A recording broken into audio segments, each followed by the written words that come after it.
tidak euforia yang berlebihan. Kita semuanya harus percepat proses vaksinasi ini dan tetap taat terhadap protokol kesehatan. Terutama memakai masker.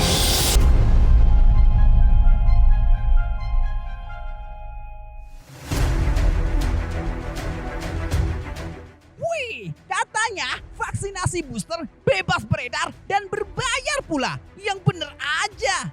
Lalu katanya nih, pedoman vaksin Sinovac beredar bebas di khalayak ramai. Kayak apa tuh? Terus ramai jadi perbincangan jika pandemi COVID-19 sudah diramalkan jauh hari oleh Muammar Gaddafi.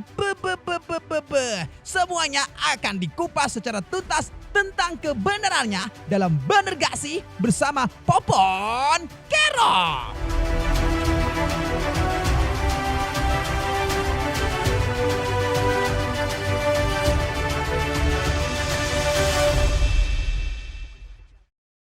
Jumpa lagi di BGS, bener nggak sih? Ungkap fakta di balik hoax. Masih bersama gue Popon Kero. Kali ini berita soal hoaxnya tuh yaitu dulu ada berita orang meninggal karena setelah divaksin. Dan ini bikin orang-orang jadi pada takut divaksin. Padahal kan menurut saya bisa aja itu meninggal karena emang udah ajalnya gitu ya. Harusnya nih orang-orang yang takut ngelihat berita ini, takut divaksin, harusnya dia juga takut nih kalau ngelihat ada tetangganya pas lagi tidur meninggal ya kan. Harusnya dia takut tidur nih gara-gara ini nih. Jadi ntar dia malah gak tidur-tidur, ngopi akhirnya meninggal. Nah pas di akhirat ketemu tuh sama tetangganya, ditanya, meninggal karena tidur ya? Enggak lah. Langsung aja, seperti biasa di BGS kita bakal bacain 3 berita yang akan kita cari tahu itu fakta atau hoax, dan kita akan tanya ke pakarnya, bukan gue yang ngungkap ya kan. Dari dia nih konfirmasinya kita bakal tahu tuh berita atau fakta atau hoax. Oke. Nah langsung aja berita yang pertama, yaitu soal katanya kita ada vaksin berbayar. Coba kita lihat beritanya.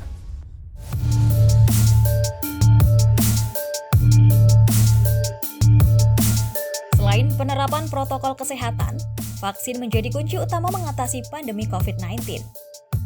Pemerintah terus memberikan vaksinasi COVID-19 secara gratis bagi masyarakat dengan tujuan membangun kekebalan komunitas. Belum lama ini beredar di media sosial Twitter unggahan pamflet tentang program vaksinasi berbayar yang digelar Speedlab Indonesia, sebuah perusahaan yang bergerak di bidang layanan check-up COVID-19. Pada pamflet tersebut tertulis daftar harga paket vaksinasi gotong royong atau VGR.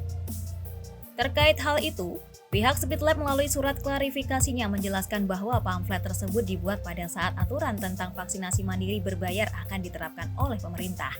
Namun pada saat pemerintah membatalkan vaksinasi mandiri berbayar, pihak Speedlab juga telah membatalkan layanan tersebut. Waduh, dipelintir terus nih. Padahal sampai saat ini pemerintah sendiri belum mengeluarkan aturan mengenai vaksin berbayar, terutama soal vaksin booster atau vaksin dosis ketiga untuk masyarakat umum. Jadi, jika ada yang memperjualbelikan vaksin terutama vaksin booster bisa dikatakan itu tidak benar atau melanggar aturan yang berlaku.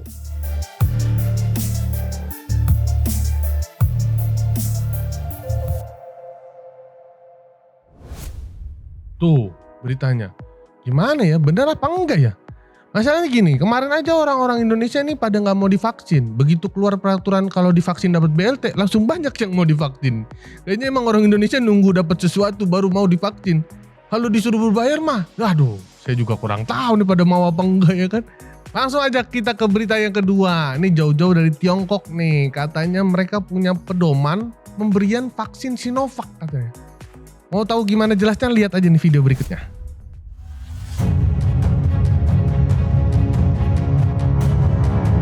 Seluruh dunia saat ini mulai gencar mengejar program vaksinasi di masing-masing negaranya. Salah satu vaksin COVID-19 yang cukup terkenal dan banyak digunakan termasuk di Indonesia adalah vaksin Sinovac dari pemerintah Tiongkok. Belum lama ini, beredar sebuah informasi yang merupakan daftar pedoman atau prosedur pemberian vaksin Sinovac yang diklaim dirilis oleh Beijing City Vaccine Prevention Center. Dalam daftar tersebut tertulis banyak orang yang tidak dapat divaksinasi menurut pedoman Sinovac. Di antaranya orang dengan sistem kekebalan yang terganggu. Dilansir dari AFP, daftar pedoman tersebut adalah palsu dan tidak dikeluarkan oleh otoritas Cina dan juga tidak mencerminkan pedoman vaksin resmi Tiongkok. Faktanya, Tidak ada badan kesehatan di Tiongkok yang disebut Beijing City Vaccine Prevention Center sebagaimana yang diklaim dalam postingan. Adapun otoritas kesehatan Beijing bernama Beijing Center for Disease Prevention and Control. Pada situs resminya juga tidak ditemukan pedoman yang dimaksudkan. Lebih lanjut, WHO telah menyetujui kualitas, keamanan, dan kemanjuran Sinovac pada Juni 2021 dan juga merekomendasikan Sinovac untuk pasien imunokompromis dan orang dengan komorbiditas. Nah, jelas kan? Sehingga informasi tersebut bisa dipastikan masih belum teruji kebenarannya. Jelasnya ntar biar Popon tanya lebih lanjut ke Bang Jack deh. Balik lagi ke Popon, silahkan Popon. Nah, itu dia tadi beritanya. Wah, kalau gitu kita mungkin salah nih selama ini nih pedoman atau pemberian vaksin Sinovacnya, panduan-panduannya ya. Harusnya emang kayaknya di botol vaksinnya tuh ada petunjuk penggunaan tuh, kayak obat-obat batuk kan di dusnya ada tuh. Coba dong inovasi tuh di botol vaksin ada tulisan itu aja biar nggak salah. Tapi kita nggak tahu juga sih beritanya bener apa enggak. Langsung aja kita tanya ke pakarnya. Ada Bung Zek. Halo Bung Zek.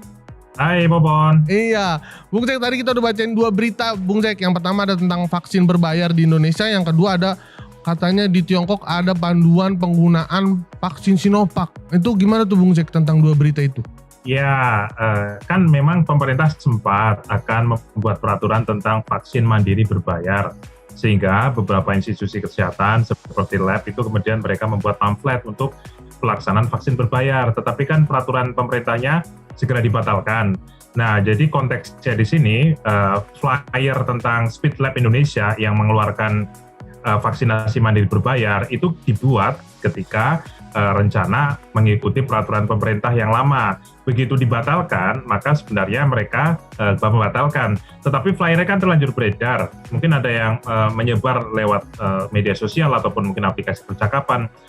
Padahal sebenarnya secara resmi perusahaan itu belum mengedarkan begitu. Jadi itu klarifikasinya ya. Jadi informasinya itu adalah keliru begitu. Oh, berarti semua masih gratis ya Bung Zek ya. Gak ada tuh vaksin berbayar, tenang aja, buruan semua vaksin. Nah kalau berita yang kedua gimana tuh Bung Zek? Tentang prosedur penggunaan vaksin Sinovac.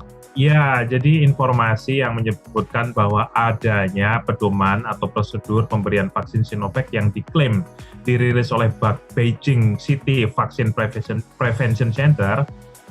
Di situ disebut ada beberapa orang-orang yang tidak boleh divaksinasi dengan pedoman Sinovac, seperti orang-orang yang kekebalannya terganggu. Nah, informasi ini adalah informasi yang salah. Karena apa? Pertama adalah di China itu tidak ada lembaga yang bernama Beijing City Vaccine Prevention Center. Itu nggak ada lembaganya.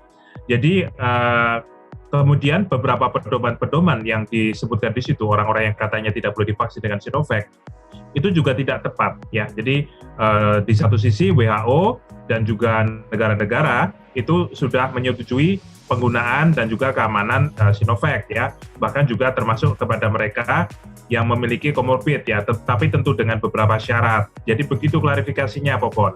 Oh, berarti jelas-jelas itu hoax ya, karena lembaganya aja nggak ada ya Bung Zek ya.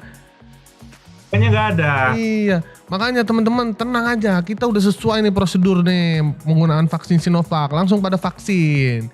Udah clear ya 2 berita tadi tuh hoax. Nah kita langsung ada yang berita ketiga nih Bung Zek, tentang ada seseorang yang katanya bisa memprediksi adanya COVID-19 ini. Langsung aja lihat beritanya. Kabar mengenai banyak orang yang sudah memprediksi kemunculan pandemi COVID-19 memang selalu ada. Belakangan santer beredar di media sosial Facebook. Sebuah narasi yang menyatakan bahwa mantan Presiden Libya Muammar Gaddafi dikabarkan sudah mengetahui akan kemunculan virus ini. Dalam video itu, dinarasikan Gaddafi sedang berpidato di sidang umum PBB tahun 2009 dan mengabarkan dunia akan kedatangan virus yang bisa membuat pandemi berkepanjangan. Setelah melakukan penelusuran, hal tersebut tidak benar. Kutipan tersebut memanglah diucapkan oleh Muammar Gaddafi dalam pidatonya saat sidang PBB tahun 2009. Namun, isi pidato tersebut tidak membicarakan tentang COVID-19. Pidato tersebut membicarakan tentang flu babi atau H1N1 yang terdeteksi pada tahun tersebut. Ada-ada aja.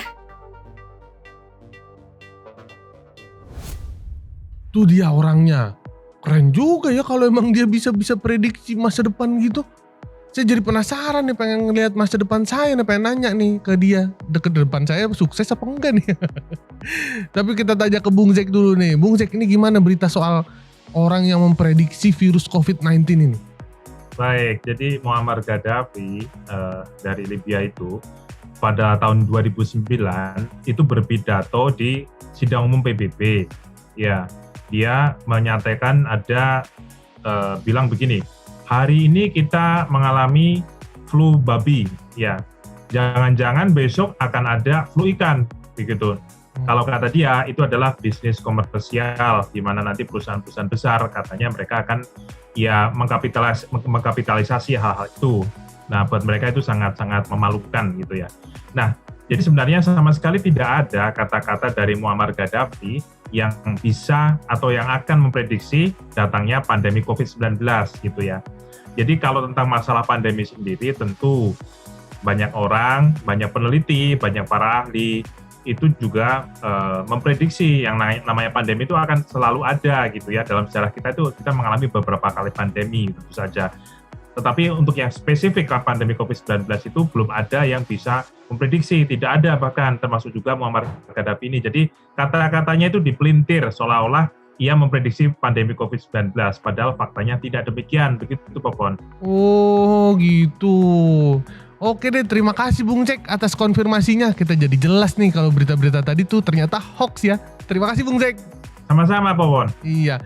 Nah teman-teman udah jelas ya, semua tuh tadi beritanya hoax. Kalau kalian masih suka nemuin hoax, kalian bisa cek tuh kebenarannya di s.id/infovaksin. Sampai jumpa lagi di BGS Next episode bersama gua Popon Bekerok. Dadah.